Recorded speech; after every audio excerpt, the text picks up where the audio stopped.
예수님의 뜻은 우리를 죄 가운데서 구원하여 주시는 분, 구원자라는 뜻을 가지고 있습니다. 마태복음 21장 21절 말씀에 보니 아들을 낳으리니 그의 이름을 예수라 하라. 이는 그가 자기 백성을 그들의 죄에서 구원할 자이심이라 하니라. 아멘. 맞습니다. 예수님은 구원자예요. 그러나 예수님의 또 다른 이름이 있어요.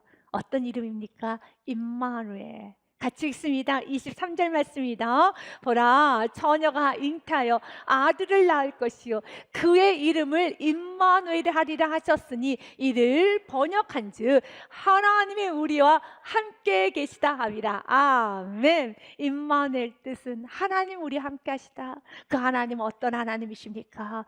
바다를 짓밟으신 하나님, 바다를 잠잠케 하신 하나님, 모든 만물이 하나님의 발 아래 복종하게 하실 수 있는 만물의 창조자, 만물의 주관자가 바로 하나님이십니다. 그 하나님께서 나와 함께 하신다는 겁니다. 그렇기 때문에 물이 있다 할지라도, 불이 나를 태우기 위해서 나에게 다가온다 할지라도, 풍랑이 나에게 몰아친다 할지라도 우리는 강력한 믿음으로 세상을 이기는 것입니다.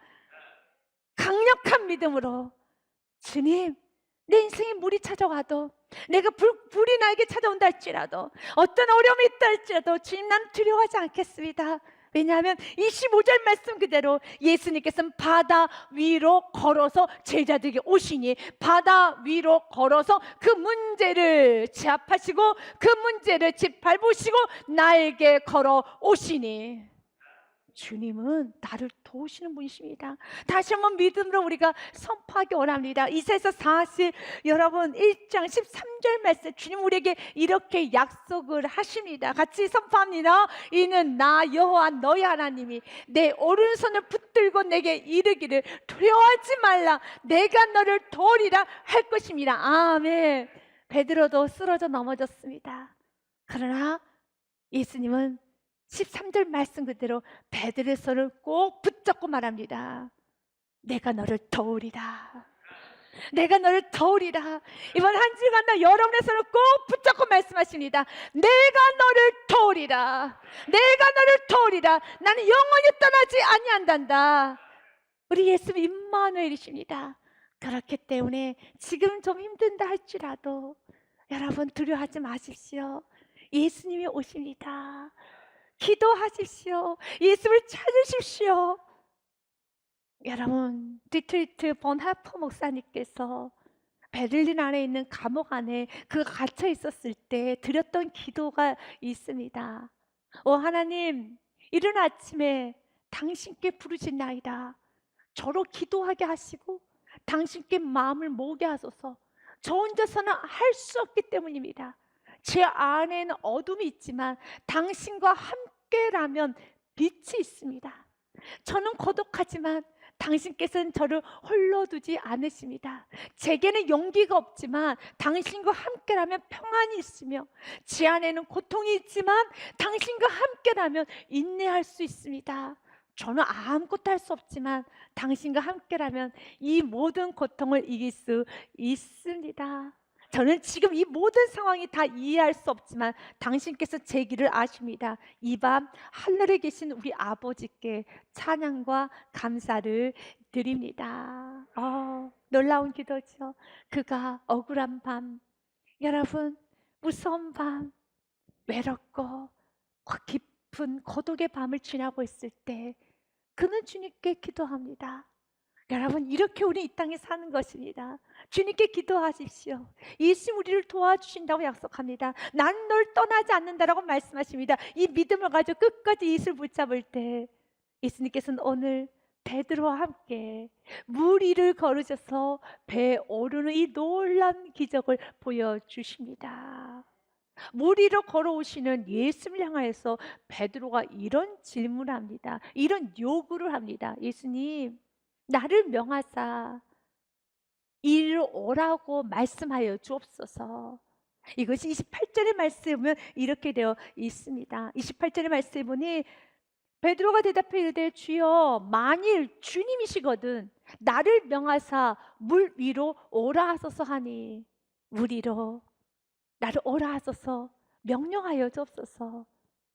왜 베드로가 물 위를 걷겠다고 하였을까요? 여러분, 베드로가 도전 정신이 있어서, 베드로는 물 위를 걷는 이 놀라운 체험 아주 재미있어서? 아닙니다. 베드로는 뱃사람이에요. 베드로는 이성적인 사람입니다. 베드로는 현실을 분명히 아는 사람이고, 밤새 그 물결로 인해서 죽을 만큼 힘들었던 베드로입니다. 그래서 여러분, 바다를 보고 싶지도 않습니다. 빨리 바다에서 빠져나와서 육지로 가고 싶을 것입니다. 이 배에서도 내리고 육지로 가고 싶을 뿐입니다. 그런데 그 베드로가 이렇게 말합니다. 주여, 만일 주님 오시거든, 만일 주님이시거든, 나를 명하사 물 위로 하소서. 그 물 위로 하소서. 그 물이 나를 밤새도록 고통을 줬는데, 나에게 아픔을 줬는데, 물 위로 나를 오라 하소서 나에게 명령해 달라는 겁니다. 왜 그랬을까요? 여러분은 왜 그렇겠다고 생각하십니까? 성경에 기록되어 있지 않기 때문에 우리는 알 수 없지만, 그런 한 가지 아는 게 있습니다. 예수님은 배 안에 있는 것이 아니라 물 위에 계시기 때문에, 물 위에 계셔서 베드로가 원한 거예요. 예수님, 당신이 지금 차가운 바다 위에 계시니, 차가운 물 위에 계시니, 나는 예수님 곁으로 가고 싶은데, 그러나 나의 힘으로는 갈 수는 없어요. 난 너무 무서워요. 난 너무 두려워요. 나의 힘으로는 갈 수는 없어요. 그러나 당신이 나에게 명령하신다면 나는 그 명령 붙잡고 순종은 하겠습니다. 나는 아무것도 할 수 없지만 당신이 가라 하면 갈 것이고, 당신이 멈추면 멈출 것이고, 당신이 뛰어내려면 뛰어내릴 것입니다. 중요한 건 당신에게 명령만 하여 주옵소서. 순종은 할 수 있겠습니다. 그런 나의 힘으로는 할 수가 없어요. 주님, 명하여 주사 내가 당신 곁으로 가기 원합니다. 맞습니다. 여러분, 예수님이 바다 위에 계시니까요, 배 안에 있는 것이 아니라 예수님이 차가운 바다 위에 계셔서 나도 예수님 곁으로 가겠다는 것입니다. 우리가 신앙생활을 하면 세상 사람들이 알지 못하는 아주 놀라운 행동들을 많이 하죠. 이렇게 경제적으로 어렵고 마음도 힘들고 가정에 이런저런 문제가 있음에도 불구하고 봉사하려고 합니다. 예배하려고 합니다. 더 섬기고 더 사랑하면서 입술로 우리는 이런 고백을 자주 합니다. 하나님, 부끄러워요. 내가 더 해야 되는데, 더 헌신해야 되는데, 주여, 내가 이거밖에 못하고 있어요. 너무 부끄럽습니다. 라는 고백을 합니다. 여러분은 왜 그렇게 합니까? 여러분이 놀 줄 몰라서, 여러분이 그 안전한 배 안에 있을 줄 몰라서 아니지 않습니까? 우리도 놀 줄도 알고 안전하게 평안하게 여러분 살 수도 있잖아요. 그러나 우리는 자꾸 배 밖으로 나갑니다. 좁은 길을 갑니다. 더 헌신하려고 합니다. 헌신하지 못해서 더 안타까워합니다. 더 애통해합니다. 왜 그렇게 되었습니까? 이유는 한 가지예요. 예수님을 사랑하기 때문에, 예수님 거기 계시기 때문에. 모든 제자들의 베드로처럼 반응하는 건 아니에요. 그리고 예수님도 배 안에 있는 제자들 책망하지는 않습니다. 그러나 이제 마지막 그 배 안에 있는 제자들이 예수 그리스도 십자가에서 만나고 난 후에, 그들이 성령 체험하고 난 후에는 그 배 안에 있는 모든 제자들이 순교의 길을 갔음을 우리는 알고 있습니다. 결국은 그 헌신의 길로 가게 되어 있습니다. 하지만 여러분, 지금 배 안에 있는 모든 제자들이 베드로처럼, 저도 예수님 배 물 위에 계시니까 저도 물 위로 가겠습니다, 저도 좁은 길 가겠습니다, 저도 뛰어들겠습니다 라고 하진 않아요. 그렇다면 왜 배 안에 있는 제자들은 예수님이 물 위에 있고 배 밖에 있음에도 불구하고 왜 그들은 못 뛰어내려올까요? 예수님을 사랑하지 않아서요? 예수님에 대한 믿음이 없어서요? 아니에요. 예수님에 대한 사랑도 있어요. 믿음도 있어요. 그러나 믿음이 너무 적어요. 여러분, 죽을까봐, 물에 빠질까봐. 예수님은 좋지만 배 밖으로 나오기에는 아직은 너무 주저주저하는 거예요.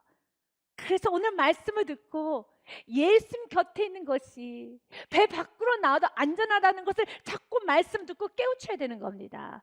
깨우쳐야 되는 겁니다. 여러분, 사랑하는 사람들이 왜 순종하지 않고 믿음을 살지 않은 줄 아십니까? 아직 확신이 없어서 그래요. 이렇게 말씀대로 살면은 죽을 것 같고 넘어질 것 같고 실패할 것 같아서 그래요. 그래서 오늘 또 말씀을 듣고 깨달으셔야 되는 겁니다.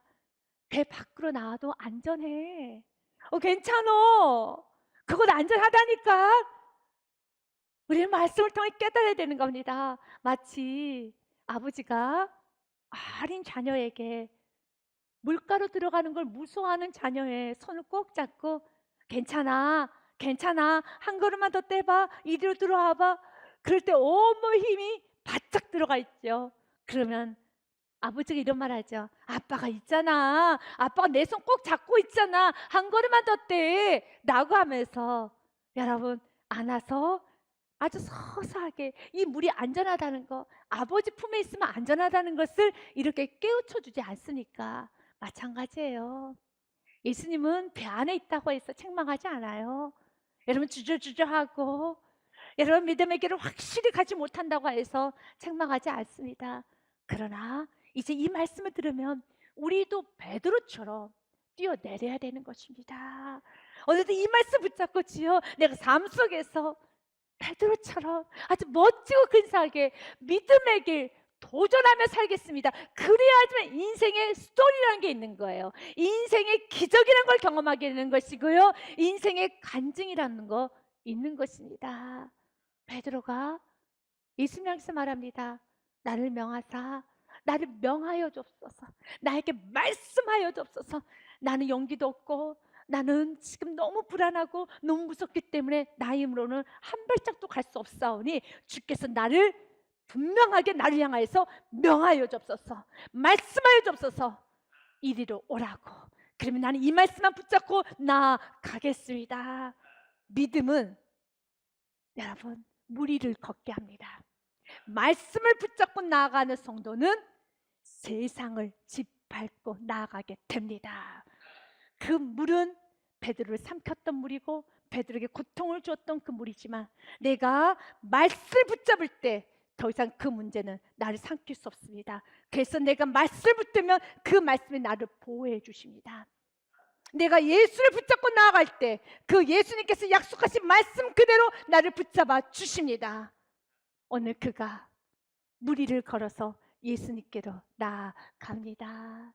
얼마나 행복했을까요? 얼마나 좋았을까요? 그런데 우리는 잘 알고 있어요. 베드로가 물에 빠져버리네요.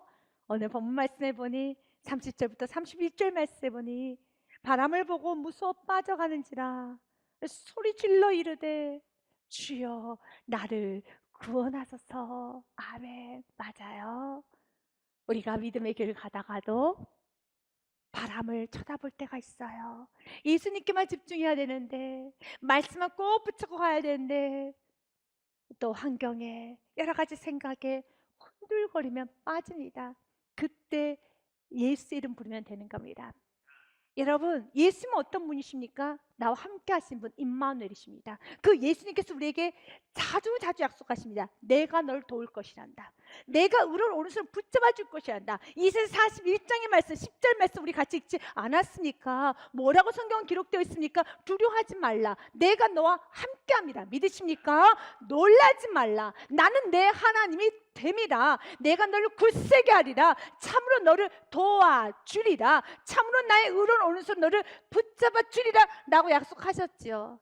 그렇기 때문에 물에 빠져 있을 때 예수님 구원해 주세요, 예수님 도와주세요 하면 그분께서 붙잡아 주십니다. 여러분 가장 강력하고 짧지만 강력한 기도가 무엇인 줄 아십니까? 여러분이 넘어졌을 때, 여러분이 청천벽력 같은 소리를 들었을 때, 여러분이 실패했을 때, 여러분 질병이 걸렸다는 어떤 소식이 들렸을 때, 모든 상황에서 짧지만 가장 강력한 기도, 그리고 즉시 응답받는 기도가 있습니다. 그 기도는 예수님 도와주세요. 그렇게 하면 되는 거예요.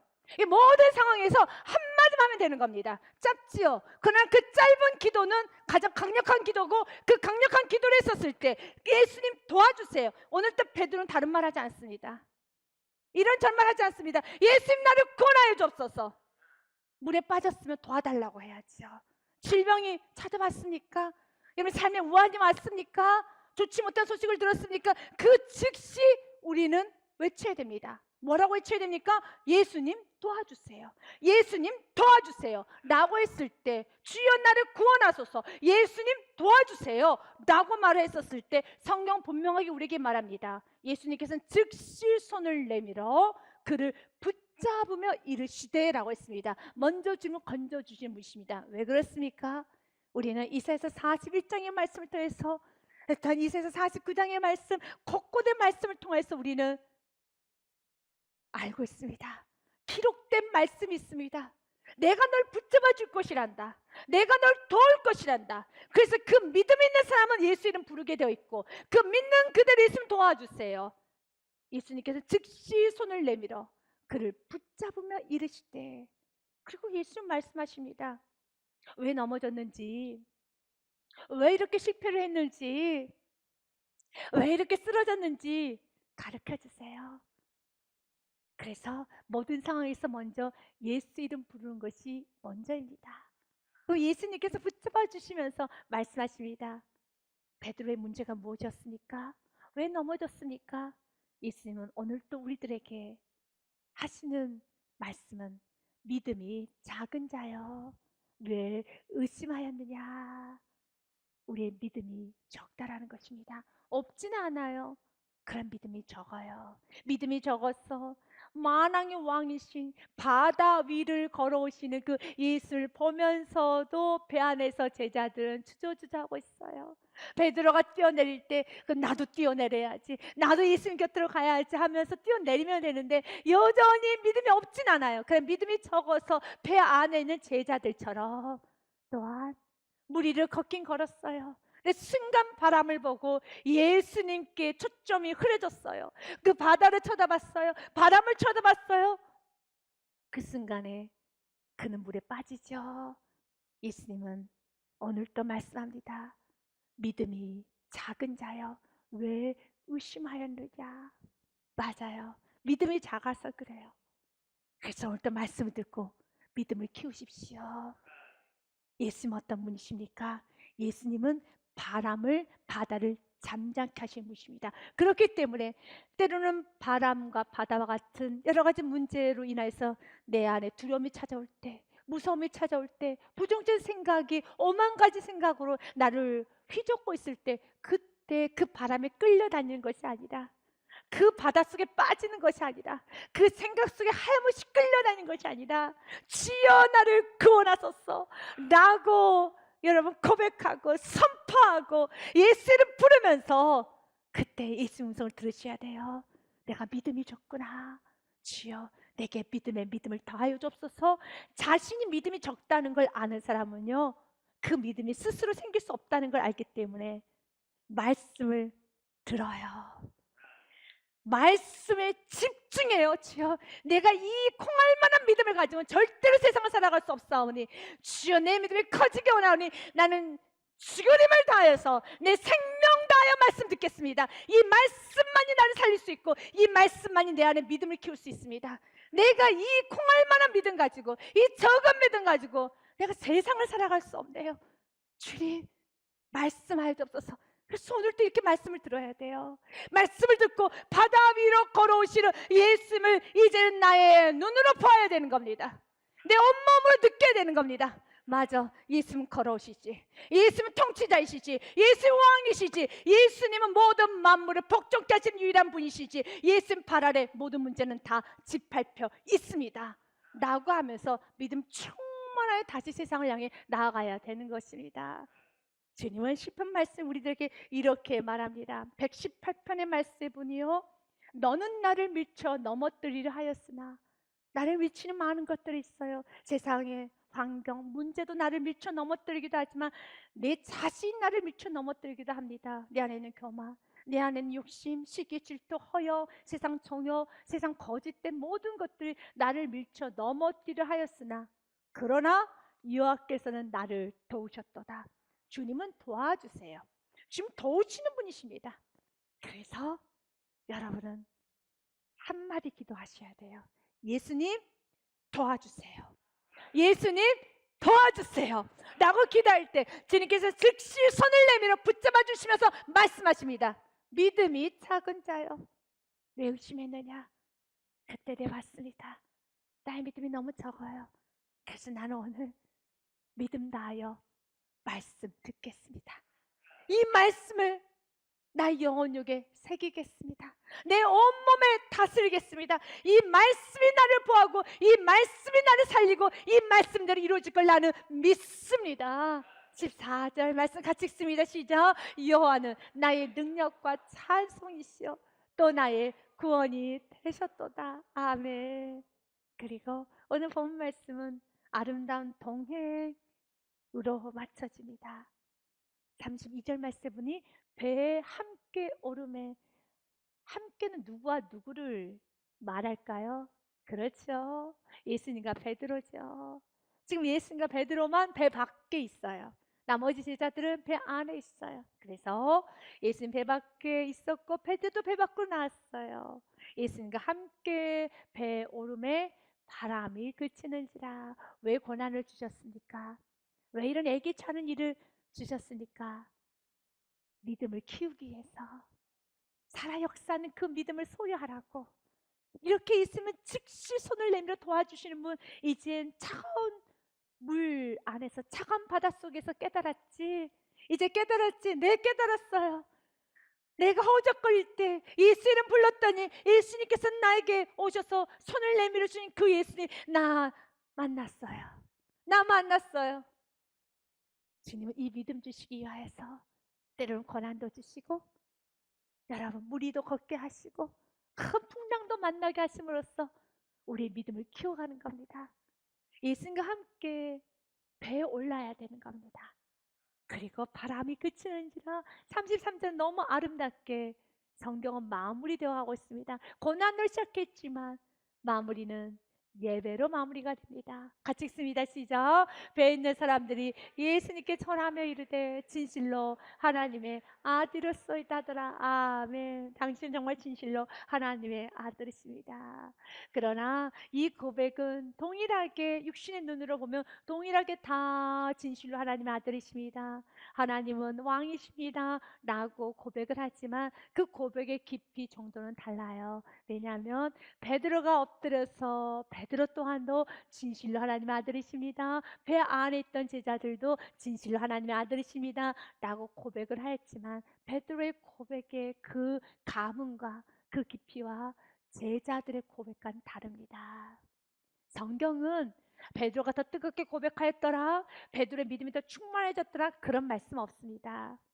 동일하게 우리가 예배를 드리죠. 그러나 이 예배가 여러분 삶 가운데 좀 감격이 되고, 이 예배가 축제가 되고, 이 예배가 살아 역사하는 예배, 너무너무 행복한 예배로 드려지기 원합니까? 찬양 한 소절 한 소리, 당신은 영광의 왕, 당신은 평강의 왕, 당신은 예수 그리스도라는 이 찬양이 여러분 흘러 지나가는 것이 아니라 정말로 여러분